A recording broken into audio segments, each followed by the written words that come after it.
Woo-wee, what's going on YouTube? It's Donnie all day.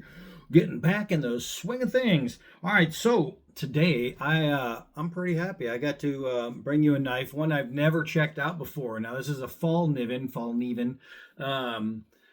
It's I believe the NL5L Idun, IDUN.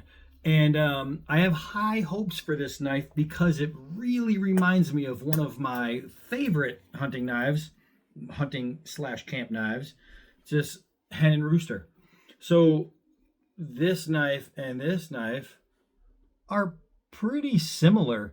And I can tell you that this one is freaking phenomenal. I have used it so much. It's this knife has made my camp life very easy. Super nice knife. So being really close to it, I have high hopes for it. I also have good knowledge that it's good because good old Scabber, who sent me the knife, did a video on this. Choir Boys Outdoors, and so he sent it to me to check out, and I'm pretty happy about that. So the steel is VG7. It has a Rockwell of 59. It has a convex grind, a protruding broad tang. So that means it's basically like a stick tang, but I don't know how wide it is because it grinds in here, and I don't know if the tang actually follows the shape, but at some point it looks like it rat tails and comes out there, where the other one is a true full tang. This one is not, but these guys have a really good reputation, so I'm going to just go ahead and assume that that's pretty good. Let's see, the handle material is leather. I do like the fact that they ovaled it completely instead of rounded it, so it does fit the hand really nice. The sheath is leather and really, look how thick that is. Do you need a leather sheath that thick? No. Am I going to complain about it? Hell no. That's a pretty thick sheath. The weight is 170 grams. The blade length is about 4 inches, 5 millimeters thick, with a total length of about 8.5 inches, giving it, let's see, a grip from the inside, from the well, you have about 4 3/8, which is really nice. Just like when I designed my little big man, the blade shouldn't match the handle, right? So a lot of people, what they'll do is if they make a blade 4 inches or smaller, they start shrinking the grip for some reason. Don't understand that. This one has an actual knife grip. I am very happy about this. This leather sheath is really sweet. So that's pretty much all you need to know about it. It's a drop point. It's leather stacked. It's good looking. Nice knife, lanyard hole. Not much really to say about it. Let's just take it outside. Come on. All right. Like normal, we've just been getting a lot of rain. So it's all cloudy, not really any sunshine, but you still get a good idea of what this thing's going to look like. It's a nice knife. It's a typical leather stacked convex grind hunting knife. There's nothing out of the box special about it. Definitely not a fighting knife. You cannot get this knife around that nicely. But it's not made for that. I mean, you're going to get people all the time. Is it good for self-defense? Can you use it for self-defense? Sharp and pointy. Sharp and pointy doesn't really matter what it is. It's gonna at least do that. All right, so this edge, I have to say, Scab used the dirt out of this knife.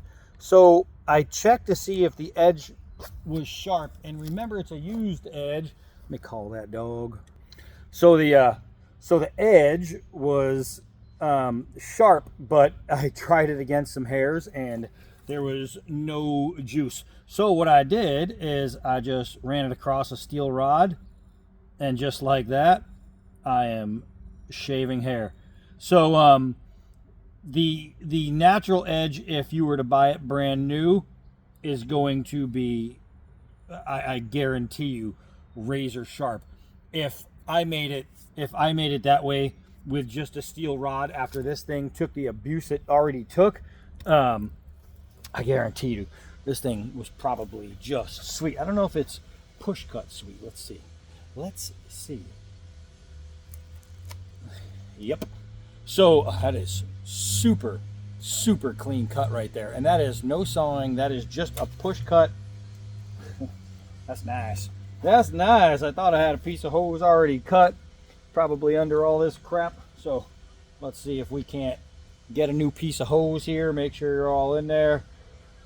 Let's see here. Bam. Bam.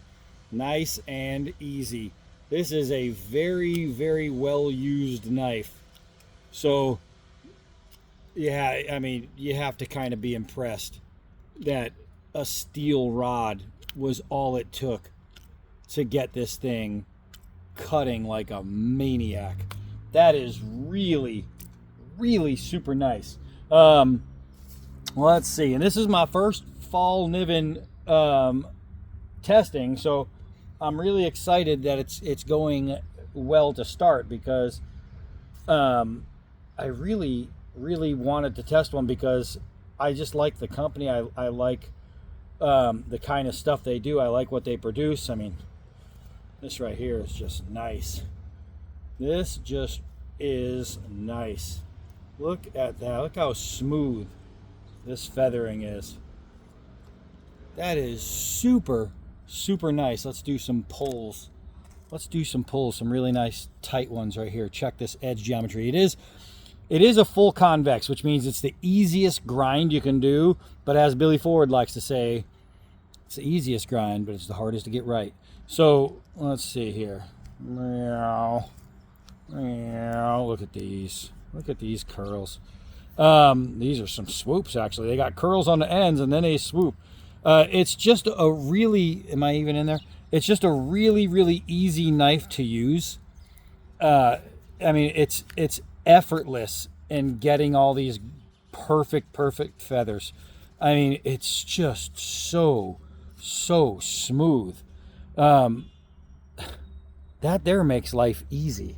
That makes life easy. Let's see if we can't get ourselves a nice point.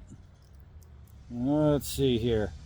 If you're out camping, you're out hiking, you're out surviving, making a point would be very nice. If you're doing long-term camping, where if you're there even for a minimum of a week, and you need to secure your campsite, I swear by near the tent in a place that you know, some pit spikes or the little spike, you don't even have to dig a pit. You could just put them in.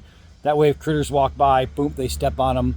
You're going to hear them react before they get to you in your tent, or whatever you're sleeping in or on. And it really helps out. Let's see if I can't grind some of these guys away. I chose a nice big fat piece to make a tip with, so it's gonna take a little bit, but you can see the process here, right? Just nice and smooth. Using the thumb on the 5mm spine and then my thumb on top of it is really comfortable. There's no ouchy spots. It's just really nice, and just like that you get the base of a tip. Pretty simple. Pit spikes, tent spikes, arrows, spears, whatever you need to make, hot dog sticks. It's just super simple when you have a quality knife that has really good geometry. That kind of stuff is just, it's just gonna happen. Let's see if we can't get a nice notch going. Let's see here. And now we're going to turn that notch into a square notch, the old Lincoln log notch. Some of you people don't even know what Lincoln logs are. How crazy is that? All right.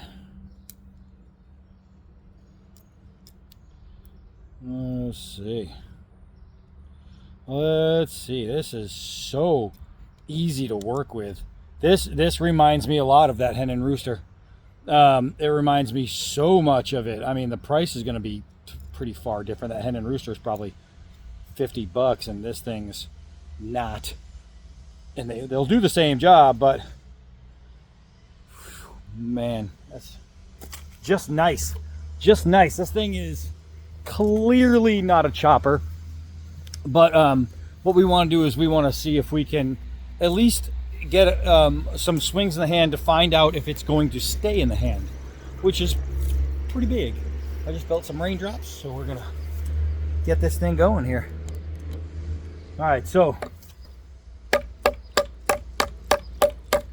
everybody and me, a lot of times I'll complain about leather stacked grips, but this thing is not leaving the hand.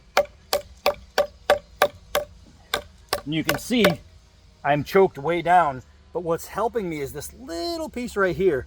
It kind of curves up. So what I'm doing is I'm locking my middle finger on these spacers right here. Look at this, man. That is not leaving my hand. That is not leaving my hand unless I want it to. That's pretty good.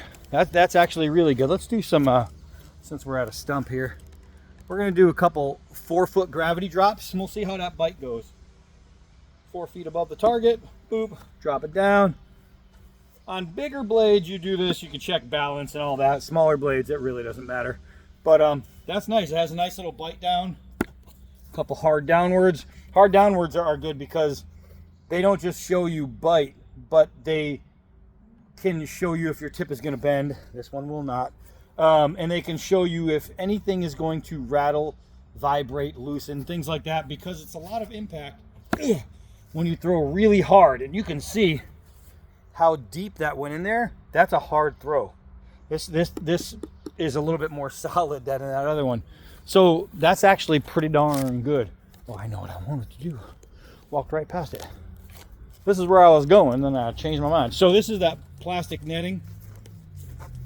And we're gonna just get a piece of, why am I going down to the ground? Let's bring it up to me. So let's see. Yeah, that's nice. That's nice. Make sure I'm in there.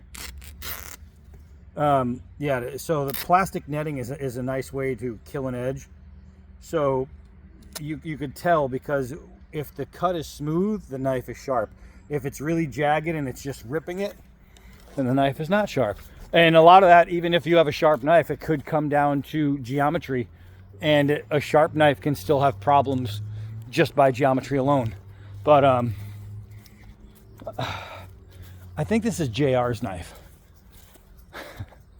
JR's a great guy. Love that guy. He's awesome. And when you have a guy that's really a quality guy who has expensive knives, you generally don't throw them. But not everybody is D-bad. So I'm thinking we should just give it a wing. Oh, that was there. That was there. The key is not to miss, so you don't have to worry about ruining somebody's knife. All right. Second try. Ooh, golly, that was in there. That was nice. You know what while we're here, let's take a piece of this styrofoam. This insulation.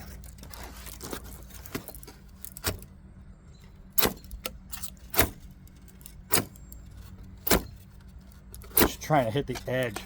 See how it's got like this plastic film right there on it? That's what I was trying to cut. Look at that. Look at that. That is smooth, baby. Ooh, that's smooth. All right, let's get into some little bushcrafty stuff. This knife is really nice to hold. It's not uncomfortable at all. And for a shorter blade, it's going to get the work done. So obviously this isn't your big batoning knife. You're not going to take apart giant logs unless you go multiple angles. And what I'll do, because I'm pretty nice, let's see. I'll take a bigger log that you wouldn't generally use on a knife like this, and I'll show you. If you go to the edge of the wood, I'll bring you closer, because it wouldn't be nice not to. So if I tried going to the middle and batoning, I would run out of steel. I wouldn't have any place to hit, right? So you see that? That's almost the same width of the knife.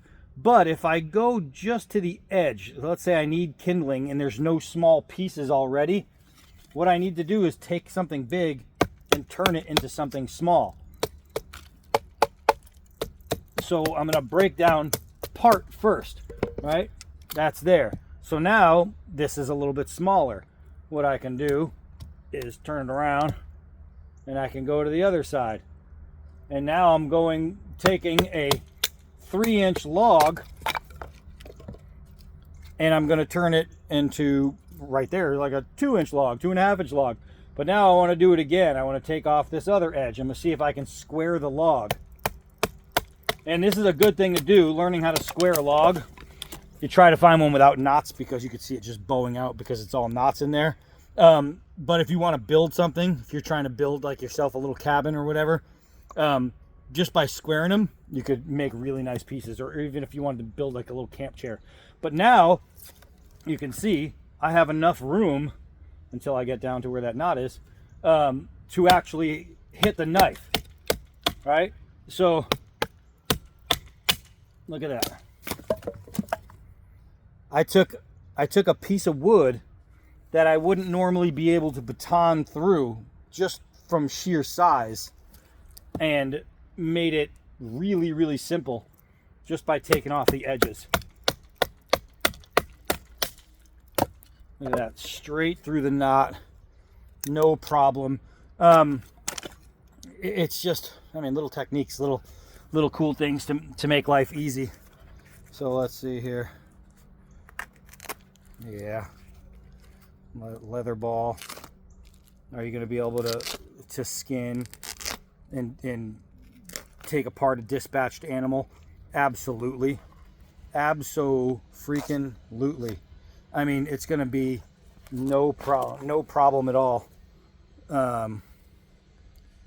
It's just an outdoorsman's knife. This is the knife that forgot, you can't really do that. This is the knife that you take outdoors. This is the knife that you bring camping. This is the knife that you come home with because it's going to get you there. Let's see. Nice and smooth. Nice and smooth, baby. Yeah, so for the first Fallkniven that's been in my hands, what I can say about it, this knife is awful. Awful good. No, really, this is a really, really nice knife. I'm very, very pleasantly surprised. Am I surprised? No, because I had a feeling just reputation alone sometimes will let you know. You know what I mean? And the reputation here is really good. You have high expectations when you go into a knife like this. The dog just got scared from something. You have really, really high expectations because they allow it to happen. They make such a good knife that no matter which model you get from certain companies, you're going to go, okay. So if I went to Essie, any model I got, I know is going to be heat treated awesome. It's going to be fit and finish awesome. And if something goes wrong, they just give you a new one. Awesome. It's just the way it is. So there's just things to expect out of certain companies, right? And this is one of those companies that I've never used, but just had a feeling that I'd know what to expect. And you know, they pride themselves on greatness, and this is a great little knife. This is a great little knife. Really happy that Scab sent it. Very, very, very glad to be able to check this out. So whatever it's called, I already forgot. It's just a Fallkniven. Now we know that. It's good, man. It's really, really good. I like it. So that's it for this one. Hi, I'm Donnie all day. Until next knife.